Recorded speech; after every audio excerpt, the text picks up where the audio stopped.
Assalamualaikum warahmatullahi wabarakatuh. Hai, apa kabar anak-anak? Mudah-mudahan pada hari ini kita senantiasa diberi keberkahan dari Allah Subhanahu wa taala dan berada dalam lindungannya. Dan alhamdulillah pada kesempatan hari ini kita masih bisa berjumpa walaupun secara online karena situasi dan kondisi yang tidak memungkinkan untuk bisa bertatap muka langsung di kelas ataupun di sekolah. Baiklah anak-anak, sebelum pembelajaran dimulai, marilah kita berdoa dulu agar segala urusan dipermudah oleh Allah Subhanahu wa taala. Berdoa, mulai.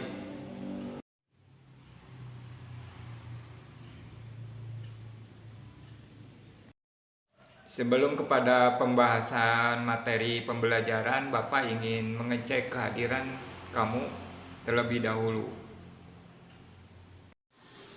Hadir, Pak. Saya hadir. Hadir, Pak. Pada hari ini kita akan belajar tema 1, subtema 2, pembelajaran kedua. Adapun tujuan pembelajaran hari ini adalah sebagai berikut.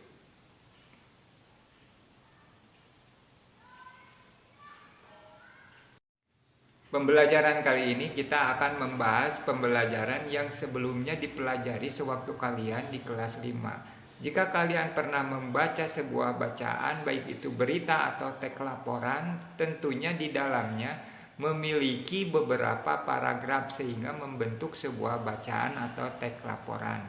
Nah, teks laporan ini dibentuk oleh beberapa paragraf. Nah, dalam setiap paragraf itu tentunya memiliki yang disebut dengan ide pokok.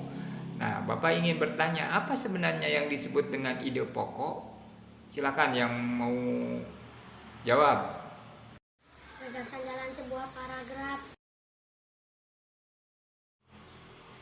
Ya, betul bahwa pengertian ide pokok adalah ide yang disampaikan oleh penulis dalam sebuah paragraf. Artinya bahwa dalam sebuah paragraf memiliki satu ide pokok sehingga dapat dikembangkan menjadi beberapa kalimat sehingga membentuk sebuah paragraf. Nah, sekarang apa yang menjadi fungsi dari ide pokok dalam sebuah paragraf tersebut? Silakan yang mau menjawab. Fungsi ide pokok bacaan adalah menentukan inti dari sebuah paragraf. Ya, tepat sekali bahwa fungsi ide pokok itu adalah untuk mengetahui ide dalam sebuah paragraf. Nah, sekarang bagaimana cara menentukan bahwa dalam suatu paragraf itu mempunyai ide pokok? Silakan. Cara menentukan ide pokok adalah membaca teks bacaan, mencari kalimat utama teks bacaan, serta menentukan kesimpulan dari kalimat utama. Ya, bagus sekali. Kalau kalian sudah paham, Bapak akan memberikan latihan bagaimana menentukan ide pokok dalam sebuah paragraf. Nah, kalian baca dan pahami apa yang menjadi ide pokok dalam sebuah paragraf tersebut. Kucing Persia merupakan salah satu jenis kucing yang memiliki bulu yang cukup lebat dan panjang. Gajah adalah hewan herbivora, makan hampir semua vegetasi dan buah-buahan. Hiu gergaji hidup di Danau Sentani.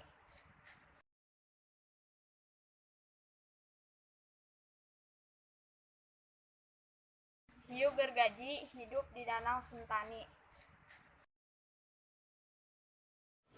Setelah Bapak perhatikan, Bapak anggap sudah cukup baik kalian memahami ide pokok dalam sebuah paragraf. Nah, sekarang kalian perhatikan, simak, dan pahami video yang nanti akan ditayangkan berikut ini.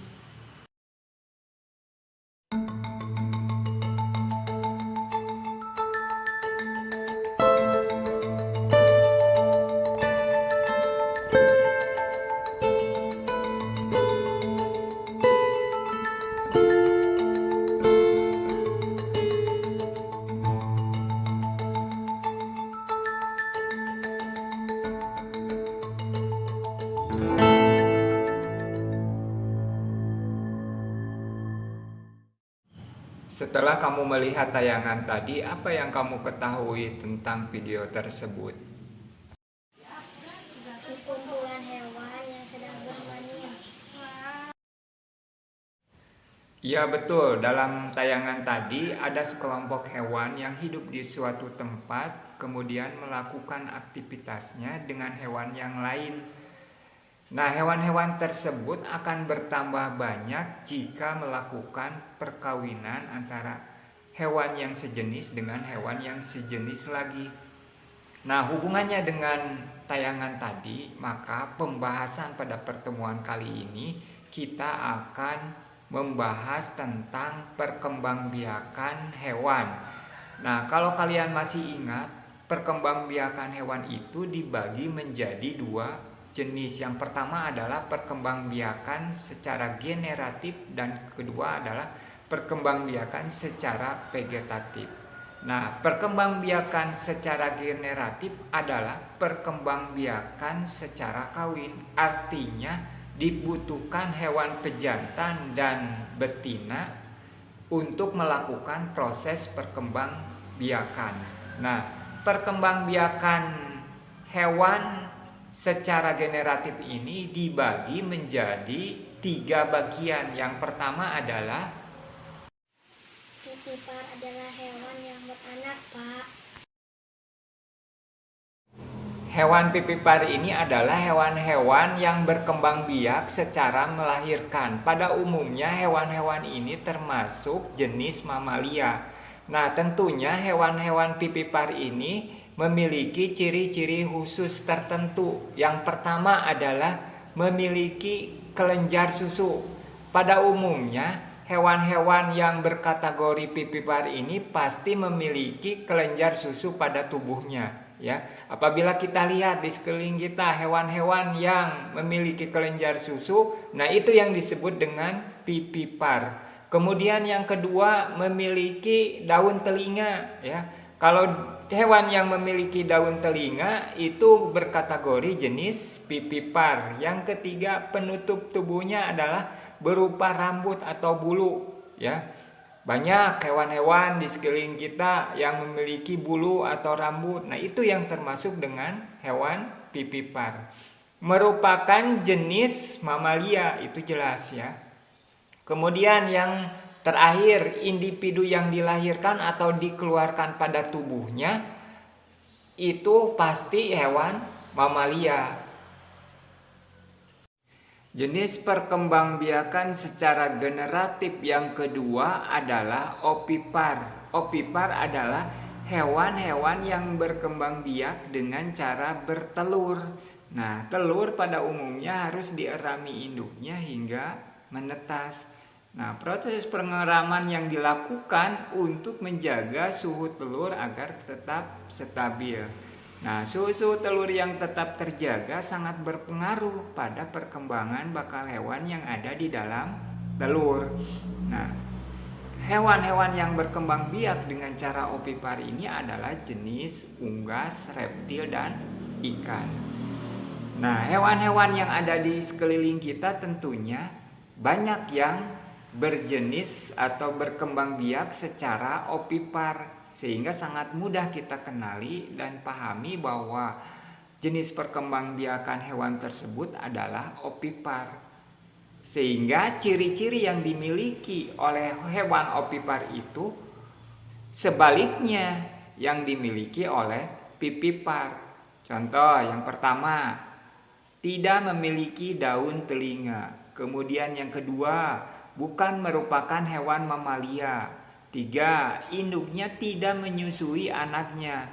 Ya, dapat kita lihat hewan-hewan yang pernah kita jumpai ada yang tidak menyusui. Nah, itu adalah jenis hewan ovipar. Kemudian selanjutnya tidak memiliki kelenjar susu, ya. Otomatis kalau tidak bisa menyusui ya anaknya karena tidak memiliki kelenjar susu. Selanjutnya induk mengerami telur hingga menetas, ya. Telur berada di luar tubuh induknya, ya. Itu cukup jelas. Jadi kalian bisa membedakan antara vivipar kemudian yang sekarang dibahas adalah opipar. Sampai sana mengerti? Ya. Kalau sudah paham tentang jenis perkembangbiakan secara opipar dan ciri-cirinya, tentunya kamu dapat menyebutkan contoh-contoh jenis perkembangbiakan hewan generatif secara opipar. Silakan. Anjing, kucing, kambing, sapi. Selanjutnya, jenis perkembangbiakan hewan secara generatif yang ketiga adalah opopipipar. Apa yang dimaksud dengan opopipipar ini? Adalah hewan-hewan yang berkembang biak dengan cara bertelur di dalam tubuh dan menetas di dalam tubuh pula. Nah, kemudian mengeluarkan individu baru dengan cara melahirkan. Hewan-hewan ini memang sangat spesial dan sangat sedikit dan langka kita jumpai di sekeliling kita. Namun memang ada bahwa hewan opipar ini tumbuh dan berkembang di sekeliling kita. Pembuahan pada jenis opopipipar terjadi pada betina hingga terbentuk sebuah telur. Di dalam telur, anak akan tumbuh, embrio yang akan berkembang menjadi keturunan. Proses tersebut yang disebut dengan kehamilan. Cadangan makanan dapat langsung dari embrio telur tersebut, bukan dari induknya. Namun, telur hanya bisa bertahan dalam jangka waktu tertentu lalu menetas, hingga telur menetas di dalam perut dan dilahirkan. Nah, sampai di sana kalian paham.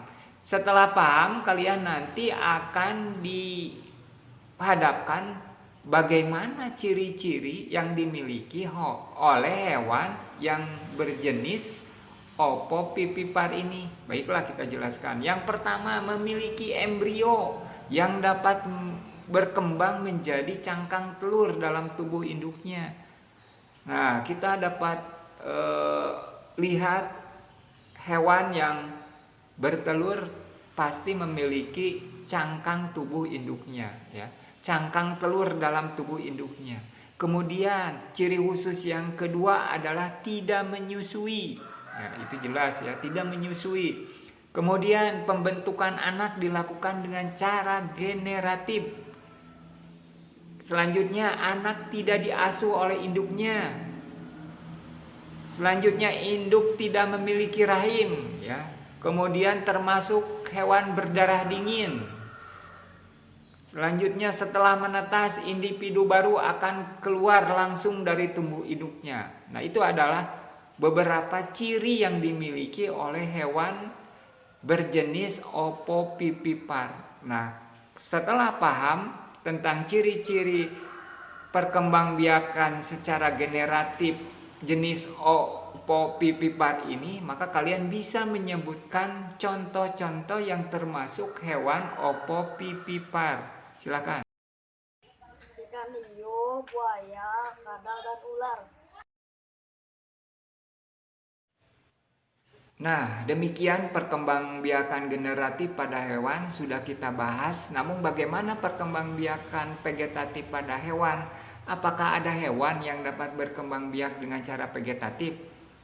Baiklah, kita akan bahas satu persatu. Perkembangbiakan vegetatif pada hewan itu terjadi pada hewan-hewan tertentu. Ada 3 cara dalam perkembangbiakan vegetatif pada hewan. Yang pertama adalah membelah diri, kemudian yang kedua tunas, dan yang ketiga adalah fragmentasi. Lalu bagaimana caranya dan hewan apa saja yang berkembang biak dengan cara demikian?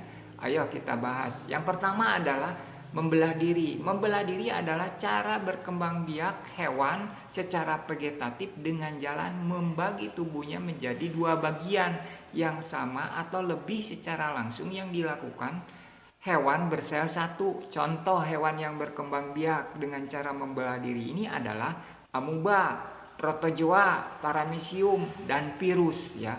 Virus yang mungkin sekarang melanda tubuh kita atau yang terkena COVID-19 itu bisa berkembang biak dengan cara membelah diri.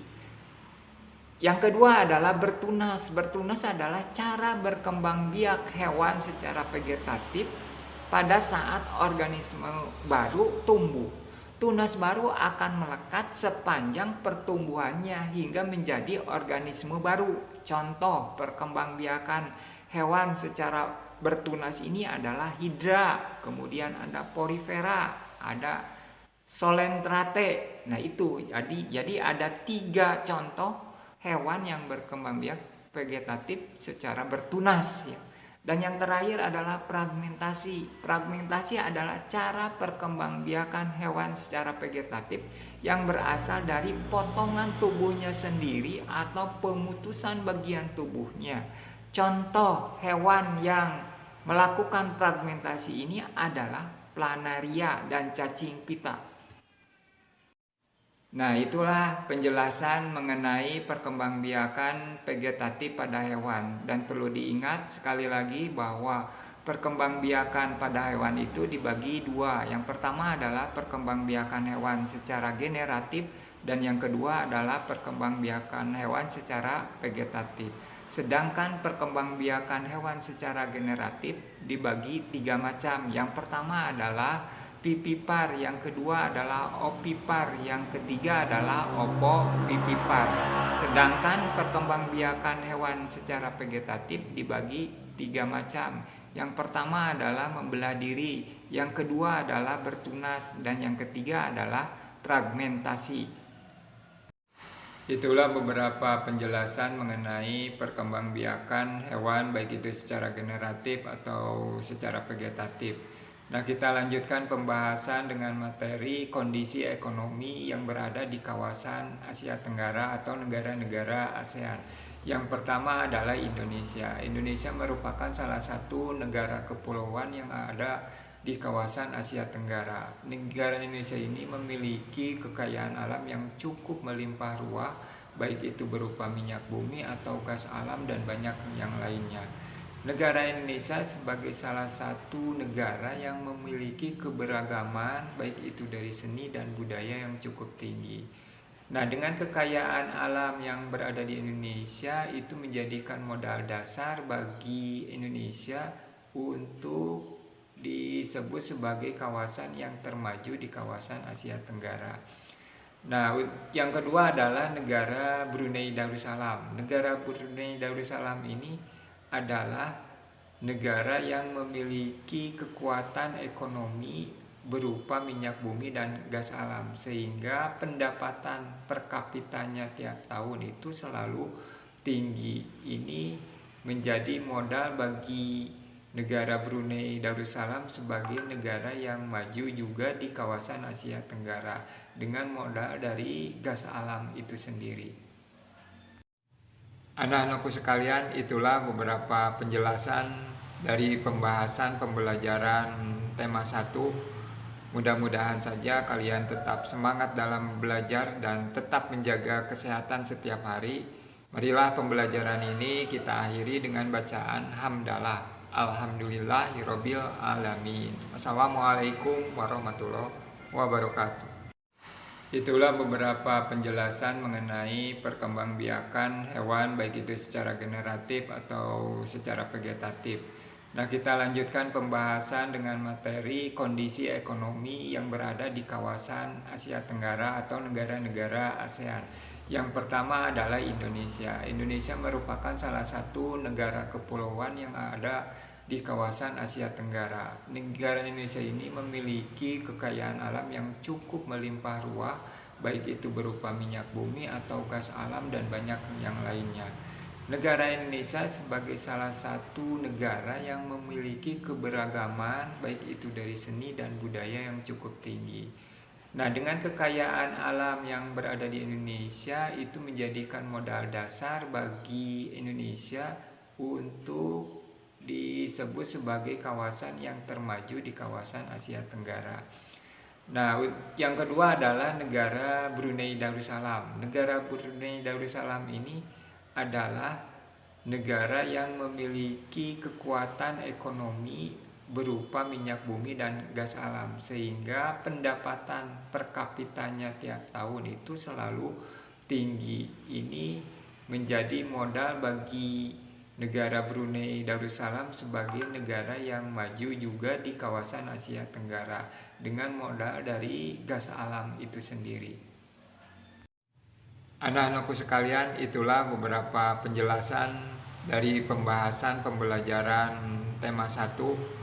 Mudah-mudahan saja kalian tetap semangat dalam belajar dan tetap menjaga kesehatan setiap hari. Marilah pembelajaran ini kita akhiri dengan bacaan hamdalah. Alhamdulillahirabbil alamin. Wassalamualaikum warahmatullahi wabarakatuh.